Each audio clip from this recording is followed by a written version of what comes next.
Hello dear student, आपका बहुत बहुत स्वागत है, बहुत बहुत अभिनंदन है एपीजी की दुनिया पर। अभी देखो, इस सेशन में मैं आपको सेंटर ऑफ मास पे बेस्ड कुछ अच्छे अच्छे प्रोफाइल्स बताऊंगा। वो सारे प्रोफाइल्स जो आपके एग्जाम्स के लिए बहुत इंपॉर्टेंट है। कुछ फेमस पीवाई क्यूज लूंगा और कुछ कंसेप्ट्स को फास्ट रिव्यू करूंगा, जिससे कि सेंटर ऑफ मास का क्वेश्चन आप एग्जाम में हिट कर पाएं। ओके, तो सबसे पहली बात तो मैं बताना चाहता हूँ कि सेंटर ऑफ मास पे तीन तरीके के सवाल बनते हैं। ओके, पहला जो सवाल बनता है वो सेंटर ऑफ मास की पोजीशन को लेकर बनता है कि भैया सेंटर ऑफ मास है कहाँ पे, उसका x coordinate, y coordinate, z coordinate. दूसरा बनता है सेंटर ऑफ मास के मोशन को लेकर। मोशन में दो प्रकार की बातें आती हैं, वेलोसिटी और एक्सेलरेशन। और तीसरा क्वेश्चन बनता है जब आपको कहा जाता है कि नेट फोर्स अगर सिस्टम पे जीरो है तो law of conservation of linear momentum लगाने की प्रोफाइल। इसमें दो तरीके की चीज़ें होती हैं कि अगर आपका सिस्टम जो है, अगर आपका पूरा जो सिस्टम है वो रेस्ट में है स्टार्टिंग में, तो जो सेंटर ऑफ मास की पोजीशन है वो अनचेंज रहती है। मतलब सेंटर ऑफ मास अगर रुका हुआ है तो रुका हुआ रहता है, और अगर वो जिस स्पीड से मूव कर रहा होता है वह उसके बाद में भी मूव करता रहता है। आप चाहे कोई भी इस प्रकार की एक्टिविटी करो, अगर एक्सटर्नल फोर्स जीरो है तो सेंटर ऑफ मास की लोकेशन चेंज नहीं होती है अगर वो रेस्ट में है तो, और अगर वो मोशन में है तो उसकी वेलोसिटी चेंज नहीं होती। ये तीन तरीके के प्रोफाइल्स हैं। तो देखो, मैं कुछ कुछ फॉर्मूले भी लेता जाऊंगा, वो भी बताता जाऊंगा आपको सबसे पहले, एंड देन फिर हम लोग आगे बात करेंगे। जैसे कोई मैंने बॉडी ली है, एंड इस बॉडी के अंदर खूब सारे मासेस ले लिए, M1, M2, M3, M4, इसके ये कोऑर्डिनेट्स हैं। तो जो उसका कोऑर्डिनेट होता है सेंटर ऑफ मास का, उसको इस तरह से निकाला जाता है, पोजिशन वेक्टर बराबर XCM plus YCM plus ZCM। अभी मैं आपको फॉर्मूलाज करवा रहा हूँ, देन अभी मैं इस पे बेस्ड बहुत सारे PYQs भी करवाने वाला हूँ। तो M1 X1 vector plus M2 X2 vector plus इस तरह से हम लोग इनको लिखते जाते हैं, डिवाइडेड बाय टोटल मास। देखो, मैं यहाँ पे वेक्टर लगाता जा रहा हूँ यार। इस वेक्टर का मतलब है कि डायरेक्शन इज वेरी इंपॉर्टेंट। कोई प्लस में तो प्लस में लिखना है, माइनस में तो माइनस में लिखना है। इस तरह से सेंटर ऑफ मास का वाई कोऑर्डिनेट निकालना हो तो M1 Y1 plus M2 Y2, and इस तरह से आगे तक divided by M1 plus M2 plus M3। Okay, इस तरह से हम लोग कोऑर्डिनेट असाइन करते हैं। नेक्स्ट है मोशन ऑफ सेंटर ऑफ मास। इसमें दो प्रकार के प्रोफाइल्स बनते हैं। एक तो बनता है वेलोसिटी ऑफ सेंटर ऑफ मास का। बहुत सारे पार्टिकल्स हैं यार, आप उनकी M1 V1 plus M2 V2 इस तरह से सबके मासेस एंड वेलोसिटीज लिख दीजिए। बस हमेशा ध्यान रखना वेक्टर फॉर्म में लिखना है। Okay, and acceleration of centre of मास निकालना हो तो M1 A1 vector plus M2 A2 vector and so on divided by M1 plus M2 plus M3। ये motion of centre of mass. In absence of external force, मैंने आपको बताया दो type की important profile. अगर आपका सेंटर ऑफ मास रेस्ट में है तो वो रेस्ट में ही रहेगा, और अगर वो मोशन में है तो वो मोशन में ही रहेगा। ठीक है जी, चलो, so let's begin with the questions. शुरू करते हैं। पहला सवाल ये नीट 2020 का ले रहा हूं मैं। क्वेश्चन ने बोलता है कि two particles of the mass 5 kg and 10 kg respectively are attached to the two ends of a rigid rod of length 1 metre. 1 metre length की एक रोड है, यहाँ पे मैंने 5 kg लगा दिया और यहाँ पे मैंने 10 kg लगा दिया, और लेंथ है इसकी 1 metre. The centre of mass of the system from the 5 kg particle is nearly at a distance of. तो यहाँ से कितनी डिस्टेंस पर आपका सेंटर ऑफ मास होगा। तो देखो, मैं एक काम करता हूँ, इसे ओरिजिन मान लेता हूँ, और इसके कोऑर्डिनेट 0,0 हो गए, एंड इसके कोऑर्डिनेट देखो, x कोऑर्डिनेट 1 और y कोऑर्डिनेट 0। तो मुझे पता है कि centre of mass x axis पे ही होगा। The formula is M1 X1 plus M2 X2 upon M1 plus M2। ये देखो, मैंने जो आपको शुरू में फॉर्मूलाज बताए ना, आपको सब कुछ वहीं से मिलेगा। M1 की वैल्यू कितनी है, 5 kg। इसका जो x कोऑर्डिनेट है वो कितना है, 0, बिकॉज ये ओरिजिन पे रखा था। M2 की वैल्यू कितनी है, 10 kg, एंड इसका जो x कोऑर्डिनेट है वो कितना है, 1 अपॉन M1 प्लस M2। ये हो गया आपका 10 अपॉन 15। ओके, 10 अपॉन 15 ये किस में निकाला मैंने, मीटर में। और 10 अपॉन 15 जो मीटर में है, इसको मैं 2/3 मीटर लिख सकता हूँ। और 2/3 मीटर, 1 मीटर में कितने सेंटीमीटर होते हैं, 100 सेंटीमीटर। तो ये कितना आ गया, 200/3 आ गया। 200/3 जब आप करोगे तो अप्रोक्सीमेटली 66.66 आएगा, जिसको मैं 67 सेंटीमीटर बोल सकता हूँ। और इस पर्टिकुलर क्वेश्चन का जो मेरा आंसर है वो फर्स्ट चला जाएगा। First is the correct answer of this question. Yes, just come on for the next question. देखो, इन क्वेश्चंस को आप इस तरह से भी सॉल्व कर सकते हो कि इनको पढ़ के वीडियो को पॉज कर सकते हो, पहले एक बार खुद ट्राई कर सकते हो और देन फिर मेरा सॉल्यूशन देख सकते हो। क्वेश्चन क्या बोल रहा है? 3 masses are placed on the x axis. एक 300 ग्राम का है जो ओरिजिन पे है। क्वेश्चन को पढ़ते जाते हैं और बनाते जाते हैं। 300 ग्राम का है जो ओरिजिन पे है। एक 500 ग्राम का है जो x बराबर 40 पर है। 40,0 यहाँ पे 500 ग्राम वाला हो गया। एंड 400 ग्राम वाला है x बराबर 70 पर, सो 70,0 and this is 400 gram. The distance of the centre of mass from the origin is. तो ओरिजिन से सेंटर मास की डिस्टेंस कितनी है? वही वाला फॉर्मूला। देखो, मैंने जो आपको बताया ना, बस इनको बहुत अच्छे से कर लो, कोई दिक्कत नहीं आएगी। ये सारे मासेस लिख दिए हैं upon m1 plus m2 plus m3। बस अब तो मेरे को वैल्यूज पुट करनी है। देखो, ये दिस इज m1 300 ग्राम। इसका जो x कोऑर्डिनेट है वो कितना है? 0। दूसरा मास है 500 ग्राम, दिस इज 500 ग्राम। इसका x कोऑर्डिनेट कितना है? 40। प्लस तीसरा वाला मास कितना है? 400 ग्राम। एंड इसका x कोऑर्डिनेट कितना है? 70 upon m1 plus m2 plus m3। अभी देखो, हर टाइप का प्रोफाइल आने वाला है। इसको मैंने रख दिया ऐसे, एंड ये तो 0 ही हो गया। एंड इसको मैंने सॉल्व कर लिया, इसको मैंने सॉल्व कर लिया। एंड जब मैं वैल्यूज सारी पुट करूंगा तो इट विल 120/3 ये आएगा। एंड इसका जो आंसर है वो चला जाएगा 40 सेंटीमीटर। ओके, तो ये आपका सेकंड क्वेश्चन हुआ। हाँ जी, अब मैं नेक्स्ट क्वेश्चन पर आता हूँ। ये जो नेक्स्ट क्वेश्चन है ये 2009 का क्वेश्चन है। Two bodies of the masses 1 kg and 3 kg have position vectors this and this respectively. The centre mass of this system has a position vector. देखो, पोजीशन वेक्टर की जब मैं बात करता हूँ RCM वेक्टर, ओके, तो अगर बहुत सारे पार्टिकल्स होते हैं तो m1 r1 vector plus m2 r2 vector upon m1 plus m2 का फॉर्मूला लग जाता है। देखो, m1 कितना है मेरे पास में? 1 kg, दिस इज 1 kg। इसका पोजीशन वेक्टर वो है i cap plus 2j cap plus k cap plus m2 is 3 kg। And इसका पोजीशन वेक्टर है -3i cap minus 2j cap plus k cap divided by m1 plus m2। अब देखो, उसको solve करते हैं हम लोग। ये कितना आया? i कैप, इसका तो i कैप और इसका -9i कैप है ना। ये कितना हो जाएगा? -8i cap. इसका तो ये 1 × 2 2j कैप और उसका -6। तो दो में से जब आप -6 को घटाओगे तो कितना आएगा? -4j कैप आएगा। k कैप में देखो 1 × k है और 3 × k, तो आपका हो जाएगा ये 4k कैप डिवाइडेड बाई 4। ठीक है जी। अब आप इसको 4 से जब डिवाइड करेंगे तो you will get -2i cap minus j cap and plus k cap. अगर आप ऑप्शंस पे जाते हैं तो आप देखेंगे कि आपका कौन सा ऑप्शन मैच हो रहा है? फर्स्ट नंबर का ऑप्शन मैच हो रहा है। तो this is the correct answer of this question. एक एक प्रोफाइल देखते जाओ यार, और एक एक प्रोफाइल पे ये भी देखते जाओ कि किस टाइप के क्वेश्चंस बन रहे हैं, और बस अपने कंसेप्ट्स बनाते जाओ। हाँ जी, नेक्स्ट क्वेश्चन आप लोगों के लिए 2004 का। ये भी काफ़ी फेमस क्वेश्चन है। Consider a system of 2 particles having masses m1 and m2। m1 और m2 दो मासेस हैं, इनके एक सिस्टम के ऊपर आप विचार कीजिए। The particles of m1 is pushed toward the center of mass of the particles through a distance d। देखो, ये इनका सेंटर ऑफ मास है, और मैंने मान लीजिए कुछ भी डिस्टेंस होगी पहले, और ये भी कोई डिस्टेंस होगी। मैंने m1 को थोड़ा सा इसकी तरफ लेकर आया हूँ, है ना। कितना लेकर आया हूँ इसकी तरफ? d लेकर आया हूँ, ऐसा मुझे दिया हुआ है।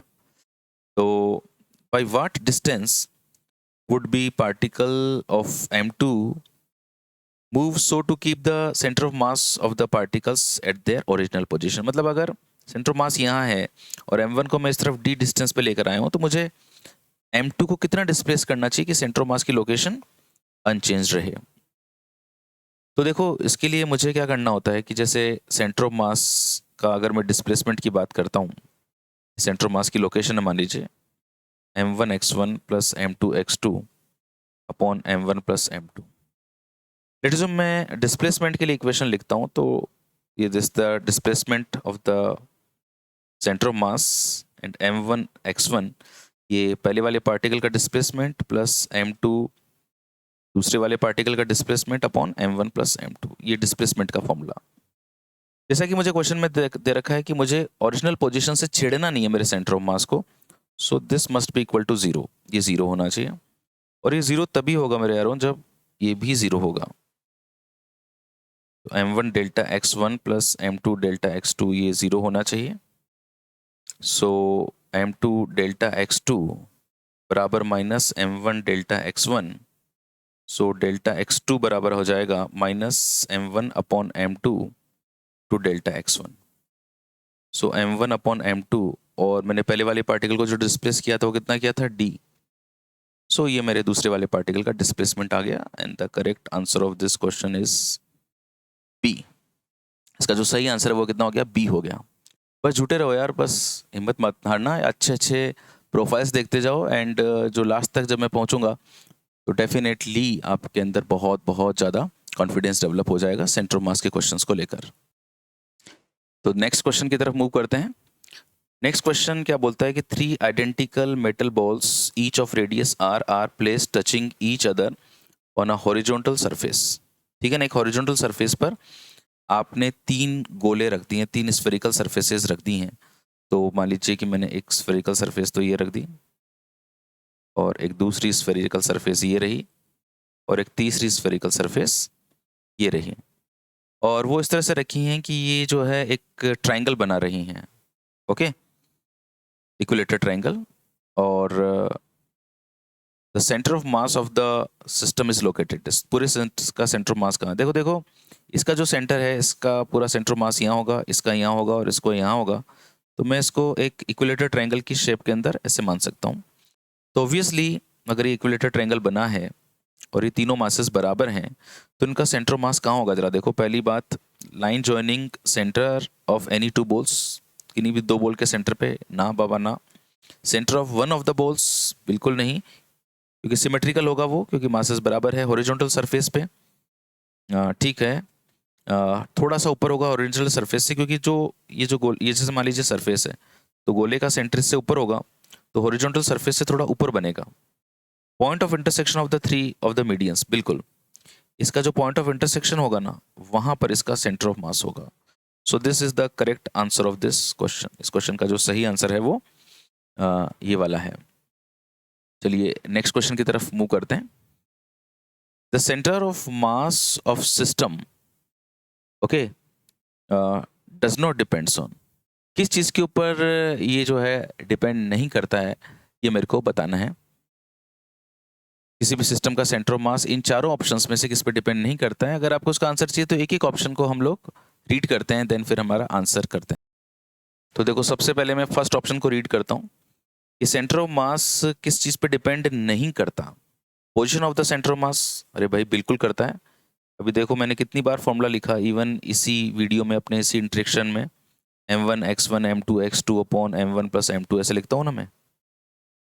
तो पोजीशन पे तो भाई डिपेंड करता ही करता है। देखो पोजीशन पे डिपेंड कर रहा है। Relative distance between the particles, बिल्कुल करता है। जैसे दो पार्टिकल्स इतनी डिस्टेंस पे रखे हुए हैं, ओके, अब ये जो डिस्टेंस है अगर मैं चेंज कर देता हूँ तो ऑब्वियसली सेंटर ऑफ मास की लोकेशन चेंज हो जाएगी। मासेस ऑफ द पार्टिकल, बिल्कुल करता है भाई depend. Force acting on the particle, इस पर डिपेंड नहीं करता। मैं चाहे इसके ऊपर कैसे ही फोर्स लगा रहा हूँ, ओके, मैं इसके ऊपर कैसे ही फोर्स लगा रहा हूँ, अभी सेंटर ऑफ मास का जो लोकेशन है वो लगाने वाले फोर्सेस के ऊपर डिपेंड नहीं करता। So this is the correct answer of this question. आपको पूछा है कि किस पे डिपेंड नहीं करता यार, तो इस पे डिपेंड नहीं करता। अच्छा, नेक्स्ट बात आती है motion of centre of mass. Okay, एक प्रोफाइल अपना पूरा हुआ, then motion of centre of mass के बारे में बात करता हूँ कि यार किस तरह से मोशन में मैंने आपको बताया दो चीज़ें हैं, एक तो है आपका वेलोसिटी और एक है आपका एक्सेलरेशन। तो देखो मैं क्वेश्चन पे लेकर आता हूँ आपको सीधा। जस्ट हम क्वेश्चन पर आते हैं तो हमको ज़्यादा आइडिया लगेगा कि यार किस तरह से हमको करना चाहिए इस क्वेश्चन को। देखो, 2 persons of masses 55 kg and 65 kg respectively are at the opposite on end of a boat. This is a boat. मेरी नाव चली, खुशियों की नाव चली। दिस इज अ खुशियों की नाव एंड इस पे 2 persons बैठे हैं। आहा, एक 55 kg का एंड एक 65 केजी का। The length of the boat is 3 metre, ये लो भाई, और इसका वेट है 100 KG. The 55 KG man walks up to the 65 KG man and sits with him. ये यहाँ से उठ के यहाँ पे चला गया भाई, अभी दोनों पास पास बैठ गए, 65 एंड 55 वाला। If the boat is in still water, अभी भी वो रुके हुए पानी में ही है। And the centre of mass of the system shift by, तो सेंटर ऑफ मास कितना शिफ्ट हो गया? अरे भाई मैंने आपको बताया यार, ये जब यहाँ से उठकर यहाँ पे गया तो there is no external force, और जब एक्सटर्नल फोर्स नहीं होता है तो मैंने आपको बताया था कि सेंटर ऑफ मास की लोकेशन चेंज नहीं होती है। सेंटर ऑफ मास जहां था पूरे सिस्टम का वहीं रहेगा। बोले यार सर जच नहीं रही बात। बिल्कुल जचेगी। एक्चुअली क्या है कि ये उठ के इधर गया तो इसकी इस तरफ जाने से क्या होगा कि सेंटर ऑफ मास इस तरफ जाना चाहिए था, लेकिन सेंटर ऑफ मास को वहीं पे बनाए रखने के लिए बोट जो है वो इस तरफ वापस मूव करती है और सेंटर ऑफ मास की लोकेशन वही बनी रहती है। So the correct answer of this question is 0। इसका जो सही आंसर है वो कितना है? 0 है। चलिए फिर इसी बात पे नेक्स्ट क्वेश्चन करते हैं हम लोग। नेक्स्ट क्वेश्चन क्या बोलता है? Two particles which are initially at rest move towards each other under the action of their internal attraction। दो पार्टिकल्स हैं और ये एक दूसरे की तरफ इंटरेक्टेड फील कर रहे हैं। If their speeds are v and 2v at any instant, पहले तो शुरू में रेस्ट में थे। ओके मान लीजिए मैं शुरू वाली पोजीशन यहाँ पे ले लेता हूँ, ये शुरू में रेस्ट में है, देन ये एक दूसरे की तरफ आ रहे हैं तो इनकी स्पीड जो है वो v और 2v हो गई है। Then the speed of centre of mass of the system will be, तो सेंटर ऑफ मास की स्पीड कितनी है भैया? जब ये एक दूसरे की तरफ आ रहे हैं तो एक्सटर्नल फोर्स 0 है, क्योंकि देखो दे रखा है under the action of internal attraction के कारण आ रहे हैं, तो एक्सटर्नल फोर्स 0 है। और जब एक्सटर्नल फोर्स 0 होगा तो मैंने आपको बताया सेंटर ऑफ मास की पोजीशन पे कोई फर्क नहीं पड़ता, उसके मोशन पे कोई फर्क नहीं पड़ता। तो पहले दोनों शुरू में रेस्ट में थे तो सेंटर ऑफ मास का जो वेलोसिटी थी वो 0 थी, because m1v1 plus m2v2 upon m1 plus m2 formula होता है। तो ये भी रेस्ट में था और ये भी रेस्ट में था, तो शुरू में जो सेंटर मास की वेलोसिटी थी बच्चे वो 0 थी, तो बाद में भी हमेशा कितनी रहेगी? वो 0 ही रहेगी। आई थिंक यहाँ तक आपको सारी पोजीशन क्लियर हो गई होगी। नेक्स्ट क्वेश्चन की तरफ मूव कर रहे हैं और देखते हैं नेक्स्ट क्वेश्चन क्या है। बहुत ही प्यारा सा क्वेश्चन हम लोग डिस्कशन करने जा रहे हैं। A man of 50 kg mass is standing in a gravity-free space at a height of 10 meter above the floor। एक 50 किलोग्राम का मास का एक मैन है जो एक ग्रेविटी फ्री स्पेस में है और 10 मीटर की हाइट पे है। ये नीचे ग्राउंड है और ग्राउंड से 10 मीटर की हाइट पर ये मैन यहाँ पे खड़ा है। He throws a stone of 0.5 kg mass downward with the speed of 2 metre पर सेकेंड। ये जो मैन है यहाँ पे एक पत्थर को फेंकता है। यहाँ से मान लीजिए मैंने एक पत्थर को नीचे की तरफ फेंका, इस पर्सन ने फेंका, ग्रेविटी नहीं है, बहुत खास बात है ये इस क्वेश्चन की, और उसको नीचे की तरफ फेंका जाता है एंड इसकी स्पीड है 2 मीटर पर सेकेंड और उसका मास है पत्थर का 0.5 kg। उसको मैं स्मॉल m मान लेता हूँ और ये जो मैन का मास है उसको मैं कैपिटल M मान लेता हूँ और इसकी जो वेलोसिटी है उसको मैं स्मॉल v मान लेता हूँ।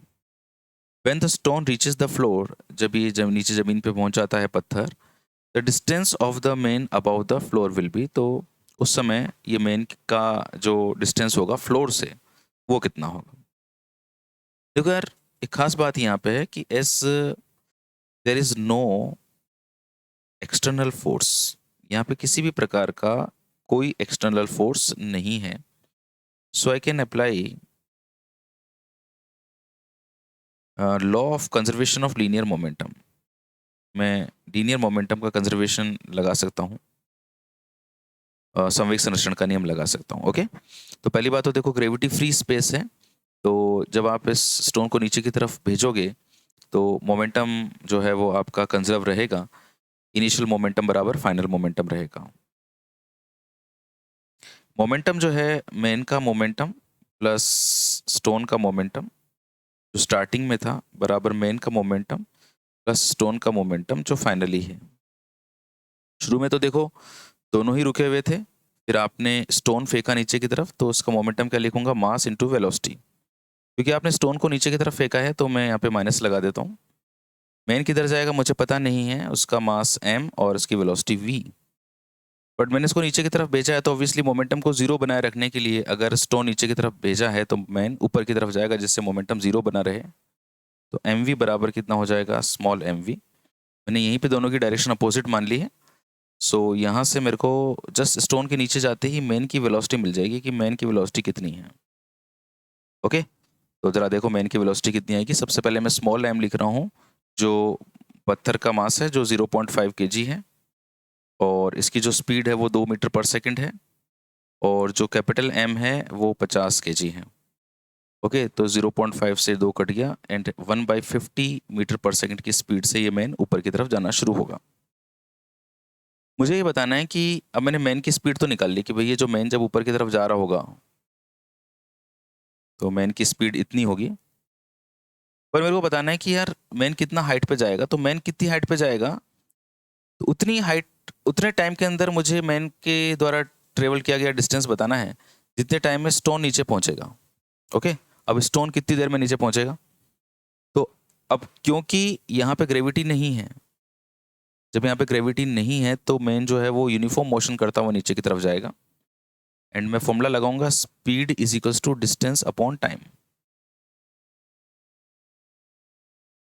जो जो पत्थर है उसकी जो स्पीड है वो 2 मीटर पर सेकंड दे रखी है, और जो आपकी बिल्डिंग है इसकी जो हाइट है वो 10 मीटर दे रखी है। तो कितना टाइम लगेगा इसको नीचे पहुंचने में, 5 सेकंड्स। सो मैं ऐसे बोल सकता हूँ कि height attend by man, height attend by man in 5 second. 5 second में मैन कितनी हाइट अटेंड करेगा, तो distance is equals to speed into time. यहाँ पे कोई ग्रेविटी वाला फॉर्मूला मत लगाना भाई, है ना, क्योंकि ग्रेविटी फ्री स्पेस है। स्पीड कितनी है मैन की, डेंटन ये अपन ने निकाली थी यार 1/50, एंड टाइम जो है वो कितना है 5 सेकेंड्स। 1/10, 1/10 मीटर मतलब 0.1 मीटर। इतनी देर में मैन कितना ऊपर चढ़ा, 0.1 मीटर। मुझे ग्राउंड से इसकी बतानी थी मैन की हाइट कितनी है, तो ये कितना था 10 मीटर, और मैन कितना ऊपर उछला इतनी देर में 0.1 मीटर। तो मैन की जो डिस्टेंस है ग्राउंड से वो आ जाएगी 10 प्लस 0.1 मतलब 10.1 मीटर। तो ज़रा देखते हैं आंसर कौन सा करेक्ट है। 10.1 metre, this is the correct answer of this question. Okay, तो आई थिंक मैंने बहुत सारी बातें आपको बताई हैं, एंड मेरे और भी जो वीडियोस हैं वो आप देखते रहिए इसके अंदर, क्योंकि आपको बहुत कुछ मिलेगा सेंटर ऑफ मास के, और भी जितने भी वीडियोस वगैरह आप देखेंगे। सो मैंने मेन जो चीज़ें जो अभी तक PYQs के अंदर पूछी गई हैं वो काफ़ी कुछ कवर करवाने की कोशिश की है। APG की दुनिया के साथ में जुड़े रहिए और लूटते रहिए ज़िंदगी का मज़ा, क्योंकि 1 2 3 आजा मौसम है रंगीन। Thank you so much, God bless you. आपने जो भी सपना देखा है यारा आपका वो पूरा हो।